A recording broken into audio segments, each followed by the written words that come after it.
사도신경으로 우리의 신앙을 고백하겠습니다. 전능하사 천지를 만드신 하나님 아버지를 내가 믿사오며 그 외아들 우리 주 예수 그리스도를 믿사오니 이는 성령으로 잉태하사 동정녀 마리아에게 나시고 본디오 빌라도에게 고난을 받으사 십자가에 못 박혀 죽으시고 장사한 지 사흘 만에 죽은 자 가운데서 다시 살아나시며 하늘에 오르사 전능하신 하나님 우편에 앉아 계시다가 저리로서 산 자와 죽은 자를 심판하러 오시리라. 성령을 믿사오며 거룩한 공회와 성도가 서로 교통하는 것과 죄를 사하여 주시는 것과 몸이 다시 사는 것과 영원히 사는 것을 믿사옵나이다. 아멘. 오늘 부를 찬송은 찬송가 188장입니다. 찬송가 188장 다 함께 찬양하시겠습니다.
오늘 우리에게 주신 하나님의 말씀은 사도행전 9장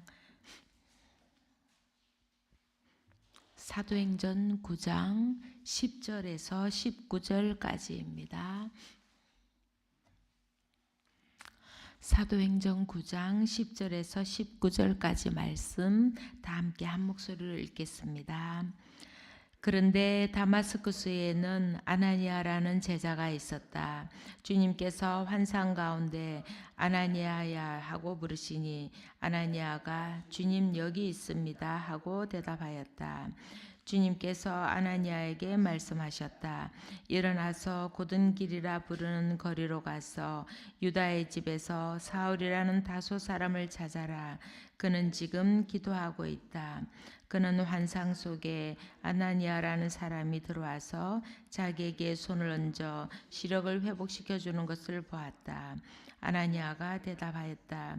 주님, 그가 예루살렘에서 주님의 성도들에게 얼마나 해를 끼쳤는지를 나는 많은 사람에게서 들었습니다. 그리고 그는 주님의 이름을 부르는 사람들을 잡아갈 고난을 대제사장들에게서 받아가지고 여기에 와 있습니다. 주님께서 그에게 말씀하셨다. 가거라. 그는 내 이름을 이방 사람들과 임금들과 이스라엘 자손들 앞에 가지고 갈 내가 택한 내 그릇이다. 그가 내 이름을 위하여 얼마나 많은 고난을 받아야 할지를 내가 그에게 보여주려고 한다. 그래서 아나니아가 떠나서 그 집에 들어가 사울에게 손을 얹고 형제 사울이여 그대가 오는 도중에 그대에게 나타나신 주 예수께서 나를 보내셨소. 그것은 그대가 시력을 회복하고 성령으로 충만하게 되도록 하시려는 것이요 하고 말하였다. 곧 사울의 눈에서 비늘 같은 것이 떨어져 나가고 그는 시력을 회복하였다. 그리고 그는 일어나서 세례를 받고 음식을 먹고 힘을 얻었다. 아멘. 오늘도 예배 자리에 오신 여러분께 하나님의 은혜와 평강이 함께 하시길 빕니다. 오늘 우리는 사도 바울이 열심을 다하던 유대인에서 예수 그리스도를 전하는 사람으로 거듭나는 장면을 목도하고 있습니다. 청년 사울, 그는 어릴 때부터 유대인으로 자라났고 가말리엘의 문중에서 수학하며 최고의 엘리트 과정을 거친 유대인으로서 무르익을 대로 무르익은 사람이었습니다. 그래서 그는 예수 그리스도를 주님으로 고백하는 사람들을 도저히 용납할 수가 없었습니다. 그것은 신성 모독이었기 때문입니다. 유대교에 온 삶을 바쳐 열심을 다하던 사울은 예수 그리스도를 믿는 사람들을 핍박하는 것을 당연하게 여겼습니다. 그리하여 사울은 핍박하는 자들의 제일 중심에 서 있었습니다. 그는 스데반이 죽임을 당하는 것을 당연하게 여기며 스데반에게 돌을 던지던 사람들의 옷을 지켰습니다. 교회를 없애려고 날뛰며 집집이 찾아 들어가 남자나 여자나 가리지 않고 감옥에 넘겼습니다. 성경은 사울이 주님의 제자들을 위협하면서 살기가 등등하였다고 기록하고 있습니다.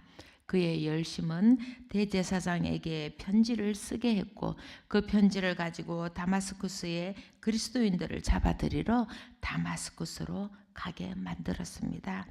그러나 그 길에서 사울은 거꾸러지고 맙니다. 그는 환한 빛에 둘러싸인 가운데 사울아 사울아 내가 왜 나를 핍박하느냐라는 음성을 듣습니다. 그는 묻습니다. 주님 누구십니까? 나는 네가 핍박하는 예수다. 일어나서 성 안으로 들어가거라. 내가 해야 할 일을 일러줄 사람이 있을 것이다. 사울에게 부지불식간에 나타나신 예수님. 정신을 차릴 새도 없이 사울은 눈이 멀어버렸고 사람들 손에 이끌려 다마스쿠스로 들어갑니다. 사울의 인생에 있어 대지진이 일어나고 만 것입니다. 자신의 믿음, 자신의 신념이 순식간에 무너져 내렸습니다. 자신이 선 땅이 갈라지고 어디로 가야 할지 무엇을 해야 할지 그저 캄캄한 지경에 이르고 만 것입니다. 한마디로 멘붕이 온 것이지요. 그렇게 그는 앞을 보지 못하는 상태에서 사흘 동안 먹지도 않고 마시지도 않고 앉아 있었습니다. 암흑 속에서 그가 겪었을 두려움과 의문투성이의 시간들이 그렇게 흘러가고 있었던 것입니다. 그런데 하나님은 그를 그냥 두지 않았습니다. 환상 가운데 아나니아라는 사람이 자기에게 손을 얹어 시력을 회복시켜 주는 것을 보게 하신 것입니다. 사울은 자신의 세계가 무너져 내리는 극심한 고통 속에서 자신에게 무슨 일이 일어났는지 고심했을 것이고 자신이 그토록 핍박했던 예수님이 하나님이 세상에 보내신 그리스도 구원자이심을 믿게 되었을 것입니다. 그리고 돌에 맞아 죽어가던 스데반의 얼굴, 자신이 핍박했던 수많은 사람들의 모습이 떠올랐을 것입니다. 고통스러웠겠지요.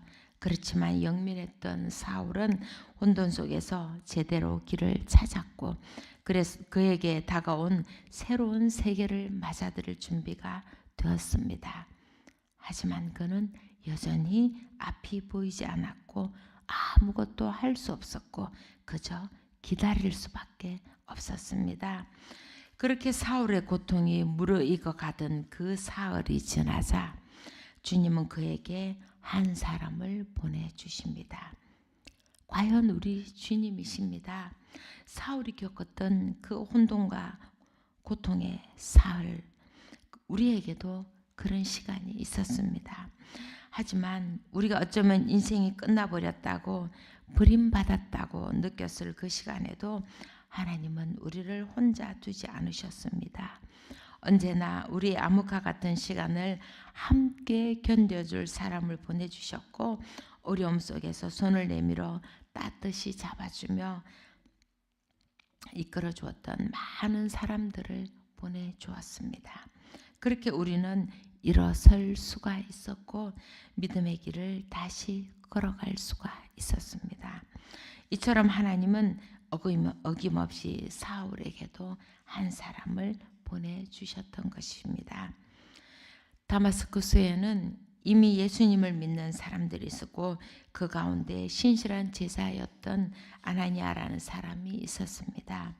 그는 환상 가운데 주님께서 아나니아라고 부르자 곧바로 주님 여기 있습니다 라고 자연스럽게 대답합니다. 예수님을 알지 못하던 사울이 주님의 부르심에 누구십니까? 라고 되묻던 모습과는 대조적입니다. 아나니아는 예수님과 깊이 교제하였던 사람이었던 것입니다. 그런데 주님은 아나니아에게 예상 밖의 명령을 내리십니다. 그리스도인들을 박해하기로 유명한 사울, 이미 스데반이 돌에 맞아 죽었고 지금은 자신들을 감옥에 잡아넣기 위해 자신들에게 온 사울, 그런 사울에게 가라고 주님은 말씀하시는 것입니다. 어쩌면 목숨이 위태로울 수도 있습니다. 그러니 사울을 만나라는 주님의 말씀을 선뜻 받아들일 수가 없었습니다. 그러니 아나니아는 사울에 대해 들은 이야기를 주님께 말하며 피해갈 길을 찾아볼 수밖에 없었던 것입니다. 하지만 주님은 재차 명령하십니다. 가거라. 그는 내 이름을 이방 사람들과 임금들과 이스라엘 자손들 앞에 가지고 갈 내가 택한 내 그릇이다. 그가 내 이름을 위하여 얼마나 많은 고난을 받아야 할지를 내가 그에게 보여주려고 한다. 주님의 계획을 듣는 순간 아나니아는 주님의 명령에 곧바로 순종합니다. 지금은 두렵고 주님의 뜻을 이해할 수 없지만 아나니아는 순종했던 것입니다. 그것이 믿음일 것입니다. 다 알 수 없어도 두렵고 떨려도 주님 말씀을 믿고 앞으로 나아가는 것 말입니다. 우리는 자신의 생각과 판단으로 모든 것을 행하고자 합니다. 주님을 내 속에 모시고 있다고 하면서도 주님의 뜻을 드러내기보다 나의 생각과 판단이 옳다고 여기며 자신의 뜻을 먼저 내세웁니다. 아나니아처럼 안 되는 이유를 내세우며 고집을 부리기도 합니다. 그리하여 주님을 가리고 주님의 뜻과는 먼 삶을 살아가기도 합니다. 그러나 아나니아는 단번에 자신의 생각과 판단을 내려놓고 주님의 말씀에 순종합니다. 그렇게 아나니아는 주님의 나라를 확장하는 새 역사의 한 장면을 장식하게 되는 것입니다. 가라는 주님의 명령은 우리를 하나님의 신비한 계획에 동참시키시는 초대임을 우리는 기억해야 할 것입니다. 아나니아는 주님이 알려주신 집으로 가서 사울의 머리에 손을 얹고 형제 사울이여라고 부릅니다. 주님의 말씀에 온전히 순종한 그의 믿음이 사울에 대한 두려움을 이겨내었던 것입니다. 아나니아는 사울을 형제라고 부름으로써 이제 사울이 더 이상 그리스도인들의 적이 아니라 믿음 속에서 한 가족임을 인정했던 것입니다. 그 말에 사울이 얼마나 위로를 받았을까요? 그토록 엄청난 핍박을 가했음에도 자신을 원망하거나 비난하지 않고 새로운 관계 속으로 따뜻하게 받아들여주고 용납해 주었던 것입니다. 사울의 눈에서 비늘 같은 것이 떨어져 나갔고 그는 다시 밝은 눈으로 세상을 바라보게 되었습니다. 그리고 그는 세례를 받았고 성령 충만함을 입었습니다. 이제 예수님께서 십자가에 죽으신 것처럼 사울의 과거의 죄에 대해서는 죽는 것이며 예수님이 부활하신 것처럼 이제 주님을 위하여 사는 삶이 되는 것입니다. 박해자로 살기동동했던 사울을 벗어버리고 예수님을 전하고 예수님을 위해 전생을 바치는 사울로 거듭나게 된 것입니다. 이어서 사흘 동안 먹지도 않고 마시지도 않았던 사울은 이제 음식을 먹고 힘을 얻었습니다. 그는 주님의 말씀대로 주님의 이름을 위하여 수많은 고난을 받을 세상으로 나아가야 할 것이기 때문에 힘을 내어야 했던 것입니다. 우리 주님은 그렇게 한 사람의 생을 완전히 탈바꿈시켰던 것입니다. 이후에 사울이 주님을 위해 내딛었던 그 발걸음들을 생각하면 이 순간이 얼마나 위대한 순간이었는지를 다시금 느끼게 됩니다. 참으로 엄청난 반전이 아닐 수 없습니다. 하나님께서 이런 드라마를 쓰시다니 그저 벌린 입을 다물 수가 없습니다. 그런데 우리 인생을 돌아봐도 하나님이 쓰신 반전의 드라마 같은 일을 한 번쯤은 겪어보지 않았나 하는 생각이 듭니다. 그땐 용납이 안 되었고 이해가 안 되어 눈앞이 아찔했는데 돌이켜보면 그것이 하나님의 계획이었음을 고백하게 됩니다. 우리에겐 도대체 이 삶이 어떻게 펼쳐질지 예측하기 힘들지만 하나님께서는 우리의 과거와 현재, 미래를 선명하게 보고 계신다는 것입니다. 그리하여 그때의 내가 지금의 내가 될 수 있음을 감히 상상도 못했지만 하나님은 지금의 나로 만들기로 처음부터 계획하고 계셨음을 이제는 알게 되는 것입니다. 그래서 지금의 부족한 내 모습을 다시금 빚어가시는 주님의 계획을 기대하며 기다리게 되는 것입니다. 좌절이 올 때도 있지만 의심이 들 때도 있지만 그래도 주님의 그 선명한 계획 속에 내가 있음을 믿기에 오늘도 주님의 손을 잡고 한 걸음씩 내딛고 있는 것입니다. 사울 또한 어찌 이 상황을 짐작이나 했겠습니까? 하지만 주님의 계획 속에 있음을 알게 된 순간 그는 한 번도 의심하지 않았고 온 열성을 다하여 주님의 세계로 돌진해 갔던 것입니다. 그리고 수많은 사람들을 그 세계로 초대하였고 우리에게까지 기회가 주어지게 된 것입니다. 그러니 우리 또한 하나님의 계획을 믿고 현재의 자신을 인정하며 믿음으로 담대하게 나아가야 할 것입니다. 또한 가그라는 주님의 명령에 순종하여 사울에게 갔던 아나니아처럼 가라는 명령에 순종하여 내게 왔던 수많은 사람들을 기억합니다. 그들이 있었기에 지금의 내가 있는 것이고 그런 사람들을 가장 적절한 타이밍에 보내주신 분이 바로 주님이심을 알고 있습니다. 그리고 기꺼이 그 부름에 순종하였던 그들의 그 따뜻한 마음과 그리스도인으로서의 의무에 최선을 다했던 그들의 믿음이 고통과 혼돈 속에 있던 나를 새로운 삶의 길로 이끌어 주었음을 알고 있습니다. 그들이 아니었으면 어찌 이 삶을 버틸 수 있었으며 어찌 지금의 삶이 가능했을까요? 여러분에게도 이런 아나니아들이 분명히 있었겠지요. 그렇게 아나니아와 같은 이들을 보내주셔서 주님 앞에 꼬꾸라져 앞을 못 보던 나의 눈에서 비늘을 벗겨주시고 새로운 세상을 바라볼 수 있게 해주셨지요. 주님만을 바라보게 하는 삶의 반전, 믿음의 성장을 위해 우리에겐 그런 아나니아가 꼭 필요했던 것입니다. 그런데 이제 주님은 우리에게도 가라고 명령하십니다. 그에게 감으로 당할 불이익, 내게 올 피해들을 내려놓고 가라고 단호하게 말씀하십니다. 그러니 우리는 순종할 수밖에 없습니다. 주님은 고통 속에 있는 사람, 믿음의 첫 발을 내딛는 사람, 삶의 갈피를 못 잡고 헤매는 사람들을 일으켜 세워줄 무엇인가를 우리에게 이미 주셨습니다. 그러니 가기만 하면 됩니다. 그것이 무엇이든 주님께서 행할 용기를 주실 것이고 내어줄 마음을 주실 것이고 따뜻한 마음과 담대함을 주실 것입니다. 그리고 우리는 아나니아처럼 사라지면 되는 것입니다. 모든 이야기의 주인공은 주님 한 분뿐이시기 때문입니다. 인간적인 욕심으로 생색내고 싶고 답례도 받고 싶고 알아주길 원하는 마음도 있겠지만 주님만을 드러내는 성숙한 믿음의 사람이 되어야 할 것입니다.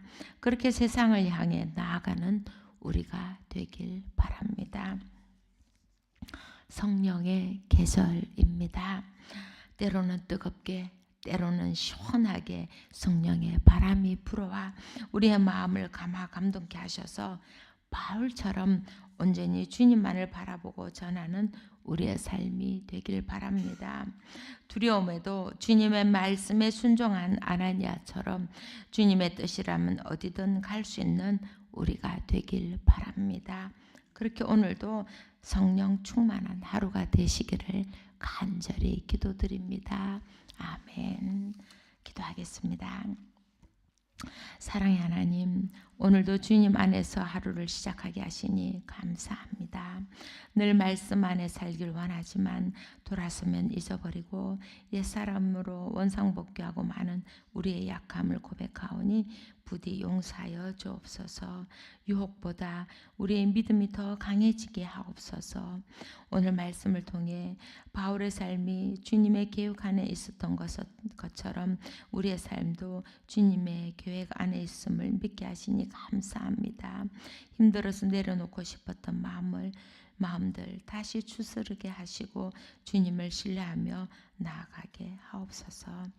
주님, 많은 사람들이 세상의 가치를 따라 엉뚱한 길에서 헤매고 있사오니 저들의 눈에서도 비늘이 벗겨져 주님을 바로 바라볼 수 있게 하옵소서. 그런 곳으로 우리를 보내주셔서 주님을 온전히 전하는 우리가 되게 하옵소서. 주님, 우리에게 언제나 아나니아와 같은 좋은 사람, 믿음의 사람, 바른 사람들을 보내주셔서 감사합니다. 우리들도 그런 사람으로 바로 서게 하시고 그런 역할들 감당할 수 있게 하옵소서. 그리하여 믿음의 길을 바로 인도해가는 선한 영향력을 끼치는 이렇게 세워주는 그리스도인으로 거듭나게 하옵소서. 참된 그리스도인이 되게 하옵소서. 또한 간절히 비옵기는 오늘도 깊은 병마로 고통 가운데 있는 많은 환우들이 있사오니 저들을 더욱 사랑하여 주셔서 그 마음을 지켜주시고 그 몸이 병을 이겨낼 수 있도록 주님의 능력의 손으로 안수하여 주옵소서. 우리가 하나 되어 간절히 기도하오니 부디 함께 예배할 수 있는 날을 속히 오게 하셔서 그날에 함께 감사의 찬양 올려드리게 하옵소서. 모든 것을 이루시는 주님께 감사드리오며 이 모든 말씀 우리 주 예수 그리스도 이름으로 간절히 기도드리옵나이다. 아멘. 하늘에 계신 우리 아버지여, 이름이 거룩히 여김을 받으시오며 나라의 임하옵시며 뜻이 하늘에서 이룬 것 같이 땅에서도 이루어지이다.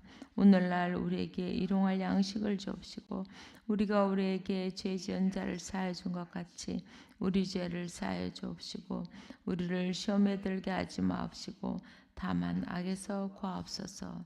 대개 나라와 권세와 영광이 아버지께 영원히 있사옵나이다. 아멘.